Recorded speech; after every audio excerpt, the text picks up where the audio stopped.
Welcome to the Deep Dive, where we take complex educational realities and, well, try to distill them into conscious, actionable insight for teachers like us. Today, we are opening up a topic that I think hits right at the intersection of discipline and discovery. It's this bewildering gap in scientific understanding that just sort of appears when students change schools or curricula. And that gap, it's not a minor crack, is it? It can feel like a chasm. Oh, absolutely. Especially for those of us who are really dedicated to nurturing the next generation of conscious, joyful educators. So for this, we've synthesized insights from analyzing the major curriculum boards, CBSE, state boards, IB, IGCSE, to give you a really robust framework. Our mission today is to equip you to spot these gaps and, maybe more importantly, to fix them, to turn these struggles into real moments of intellectual growth. Okay, let's unpack this right from the start. I see this constantly in my training. We have a student, let's just call him RF, and he has a history of stellar marks. His parents will tell you he knows science very well. He can recite Avogadro's number. He can define the laws of motion perfectly. He aced his last exams. But then he moves. He goes to a new system, maybe a school that prioritizes inquiry or an international board, and suddenly he just stalls. And that's when that confusing feedback starts coming in. It's painful, sometimes from the parents, sometimes the new teachers. You hear things like, Arav is smart, but he's just not thinking scientifically. Exactly, and this is what I find so baffling. The paradox is that the content is the same. I mean, the formula for kinetic energy hasn't changed. Of course not. The principles of chemical bonding are identical. The topics are all familiar, yet the learning seems to completely break down. It's like he's memorized every word in the dictionary, but can't write a single coherent essay. And here's where it gets really interesting. This is the foundational truth that came out of all the sources we studied. And honestly, it's what decades of teaching practice shows us. Yeah. Science is not just what you know. It is fundamentally always how you prove it, how you test it, and how you question that knowledge. So when Arav moves, the expectations around how he engages with that content, they change radically. The content is stable, but the required methodology is completely different. So if his old school rewarded him for knowing the fact, the new school needs him to prove the fact, or challenge it, or even design a new way to explore it. That shift it's huge. But as an aspiring teacher, how do we consciously teach that methodology when our main job so often feels like just completing the syllabus? That is the essential challenge, isn't it? We have to shift the entire pedagogical frame, and that's what we'll do today. We're going to explain precisely why this learning doesn't transfer automatically, and we'll guide you, the listener, on practical ways to bridge these gaps. It's about teaching the process, not just the product.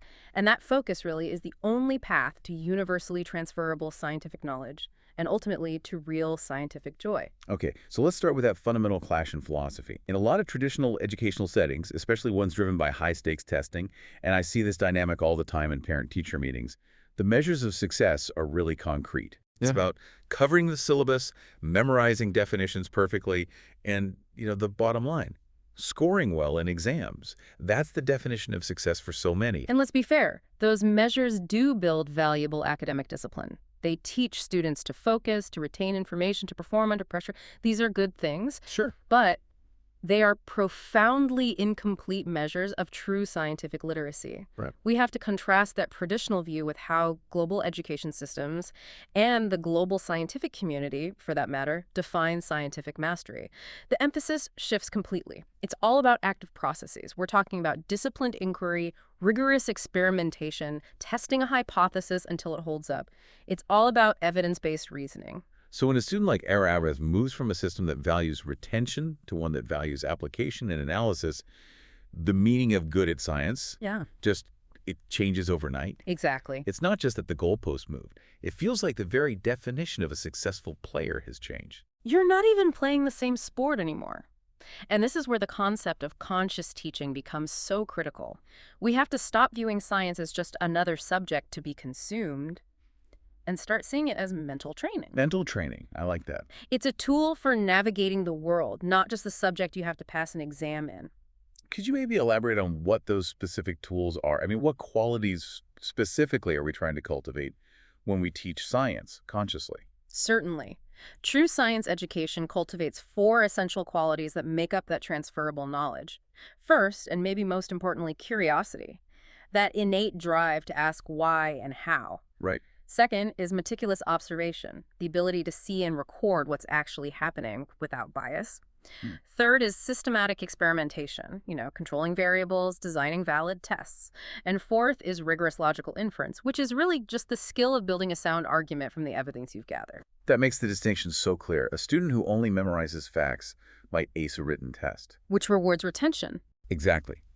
But they will inevitably struggle when you put them in a real, unstructured lab environment that demands they troubleshoot or observe something that's not in the textbook script. Their knowledge is, you called it brittle. Absolutely. The lab is the ultimate litmus test. If a student can't apply those processes to a new problem, the knowledge is brittle. And this is why transitions hurt in science first, more than in history or literature. Because the core information is stable, but the culture around it. The whole culture of scientific engagement breaks the learning process. So what are those specific cultural breaking points? What do we as teachers need to be hyper-aware of? The sources really point to three critical factors that determine whether knowledge transfers across boards. The first is the lab culture. Is it genuinely hands-on, exploratory work? Or is it just the teacher at the front demonstrating while the students copy notes? A huge difference. Huge. The second is the norms for questioning. Is skepticism encouraged? Is it rewarded? Or is deviating from the textbook result seen as a mistake, maybe even penalized? Right. And the third is assessment style. Are you testing recall? Or are you testing methodological rigor, asking for justification for an analysis of uncertainty? When RF moves, all three of these things can shift at the same time. I have a very clear and honestly a profoundly alarming question that I hear from students in transition. They'll look at an assignment that requires analysis, not just recall, and they'll ask just flatly, what exactly do you want me to write? Ah, yes, that question. It is so. It's a diagnostic sign, isn't it? As conscious teachers, we have to hear that question for what it is. Which is? It reveals fixed training focused only on the expected output. They've been trained to hit a target. They're not asking a question out of curiosity or intelligence about the process. They're just looking for the answer key. Exactly, not the path to discovery. A student who is confident in the scientific method wouldn't ask what to write. They might ask how to best structure their evidence or what format their error analysis should take. But the moment you remove that expected answer key, they freeze.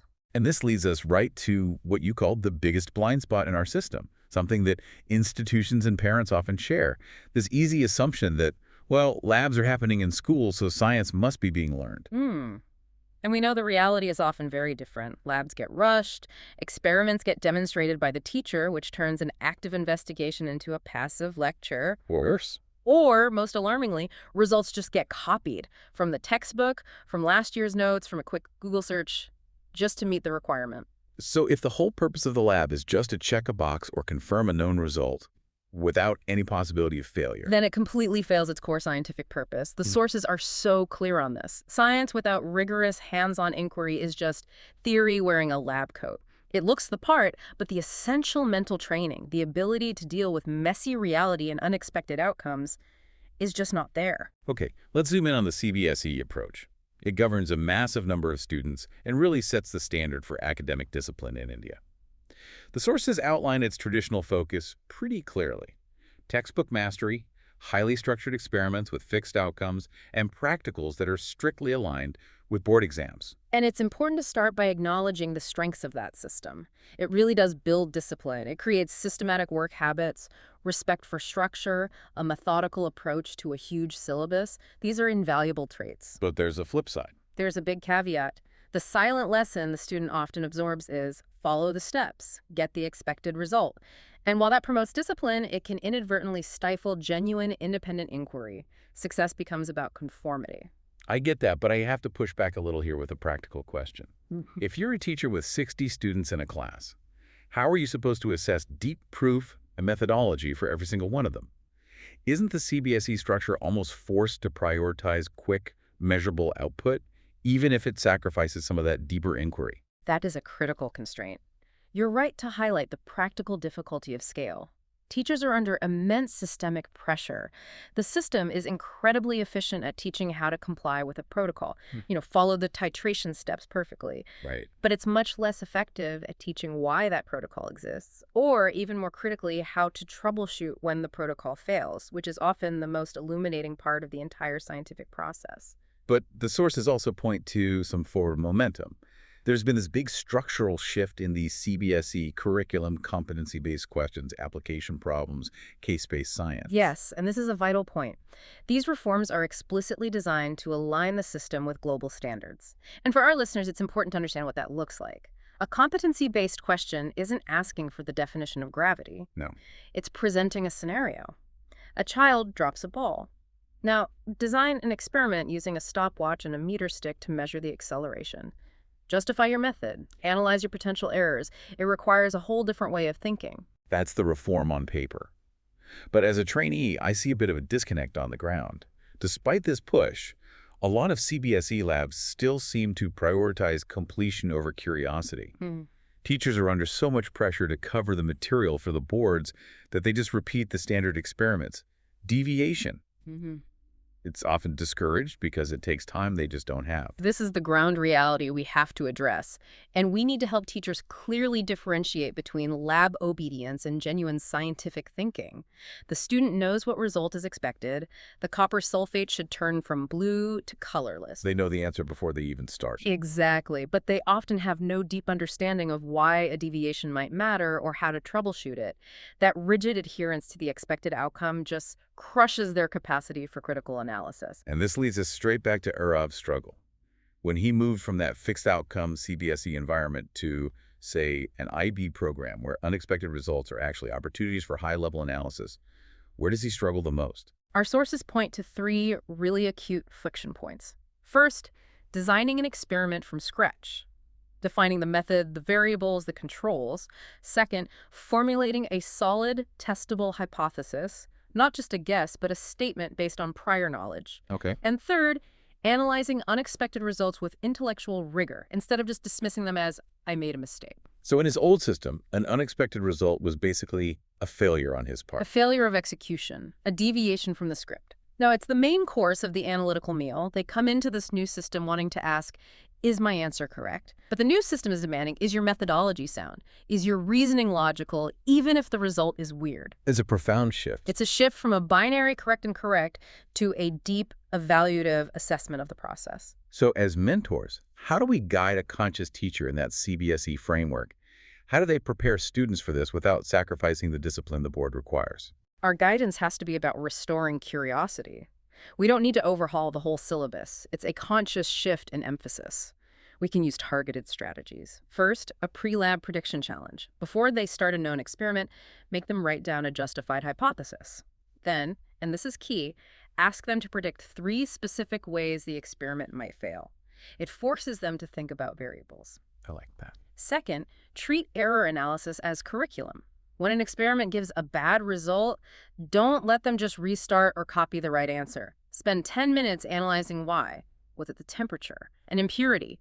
Treat the deviation as a rich source of data, not a mistake. And the third. Shift your feedback. Okay. Focus less on the final answer and more on explanatory depth. Instead of just marking the result, heavily weight the justification section. Ask them, did you explain your why clearly? The research shows that CBSE students, with that strong disciplinary foundation, they succeed globally only when this innate curiosity is nurtured.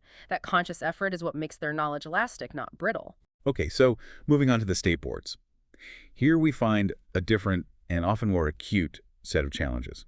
A lot of it seems rooted in historical priorities and, let's be honest, resource allocation. Yes.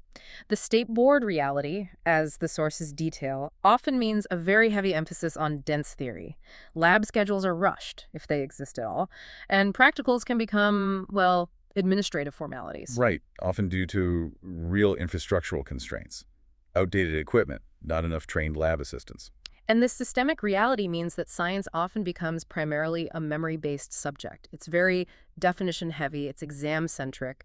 The focus is on absorbing huge amounts of content to perform on a written test, not on the joyful, tactile experience of discovery. And this is where the wider academic ecosystem can sometimes make the problem even worse. The sources talk about the destructive power of what you call the tuition effect. Yes. The culture of extra coaching, which is driven by this desire for academic success, can reinforce rote memorization to a pathological degree. Tutors are focused on the high-stakes exam, so they naturally prioritize the content that appears on the written test. This tragically reduces exposure to any hands-on work. And the embedded lesson the student internalizes is simple and alarming. Remember the answer, not the process. Because the process seems irrelevant, it's not on the It's test. not on the test in the format they're being trained for. Exactly. I wonder, though, if we're painting too bleak a picture here. My own experience suggests there's a really positive counterpoint. Because state board students have been trained to handle this incredibly dense theoretical load, they often have a much deeper, more robust understanding of first principles. Absolutely. They can handle complex content, and they adapt remarkably quickly once they get proper exposure. Our Arav, in his early years, probably knew the theory of everything inside and out. That is absolutely correct, and the deep dive confirms this over and over. The underlying theoretical foundation in many state boards is very strong. They catch up incredibly fast once you give them well-structured lab exposure.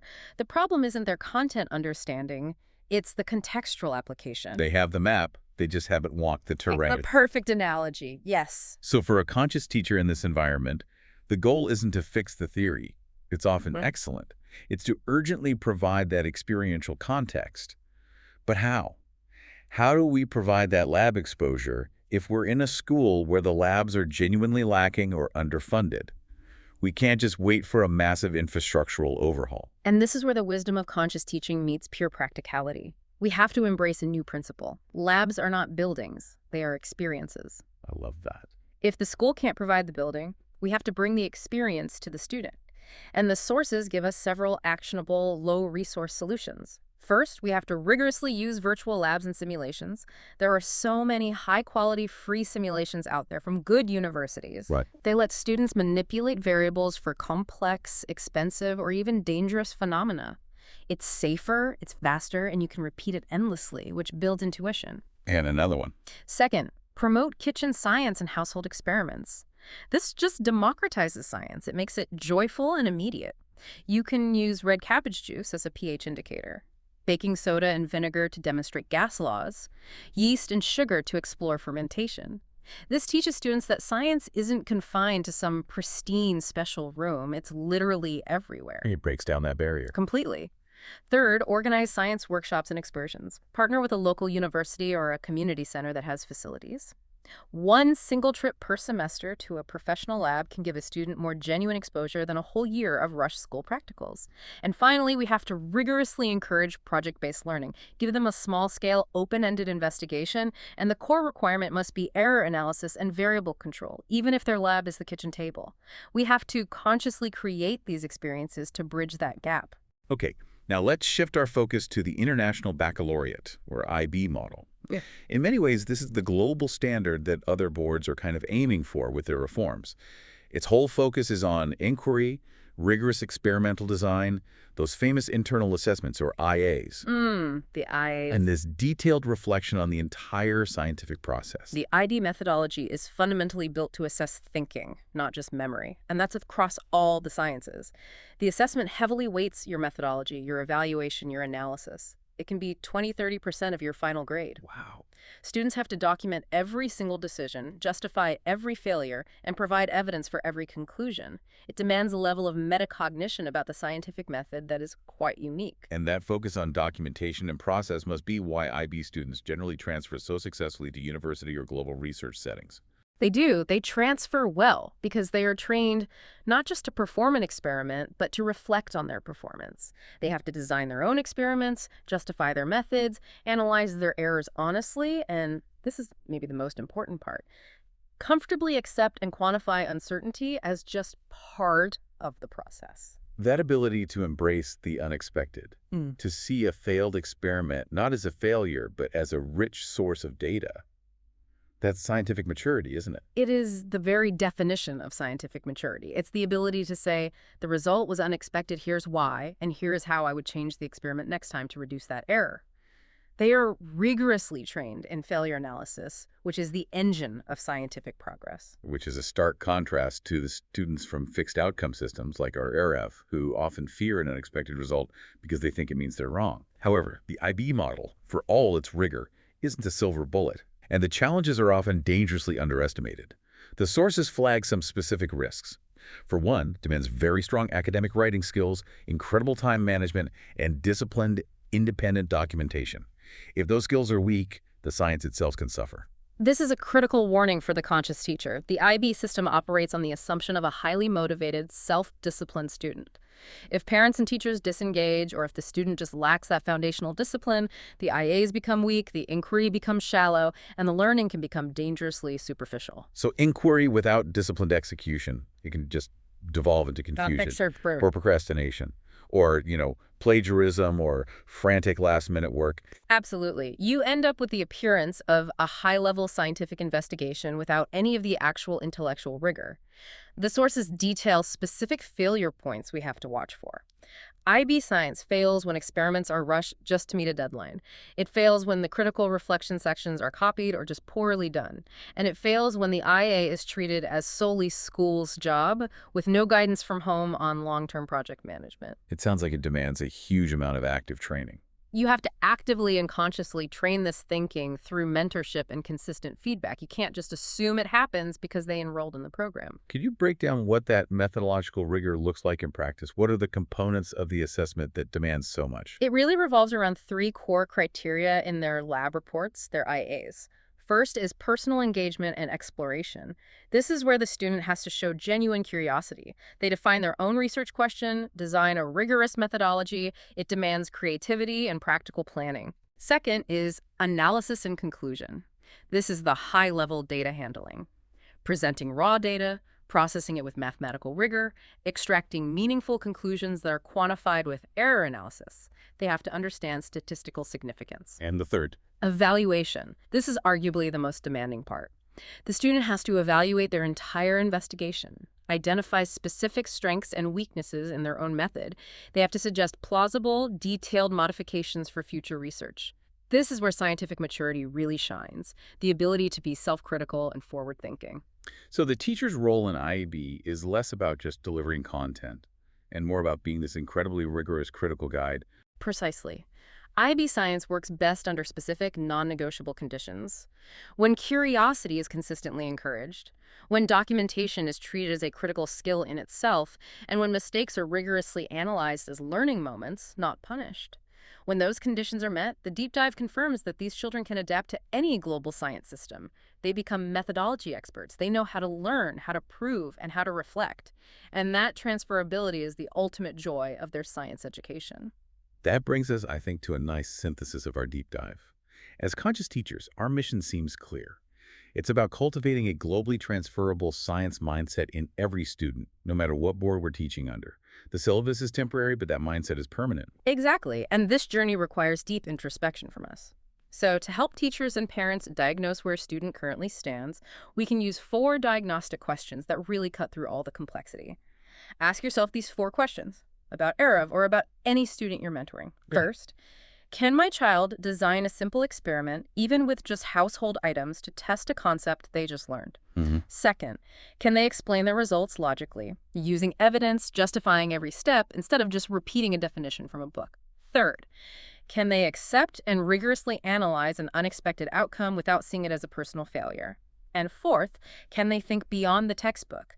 Can they apply a scientific principle to a totally new, non-classroom context? That is the perfect diagnostic check. If the answer to those questions is a resounding yes, then science is a lifelong skill. It will travel with that student anywhere in the world.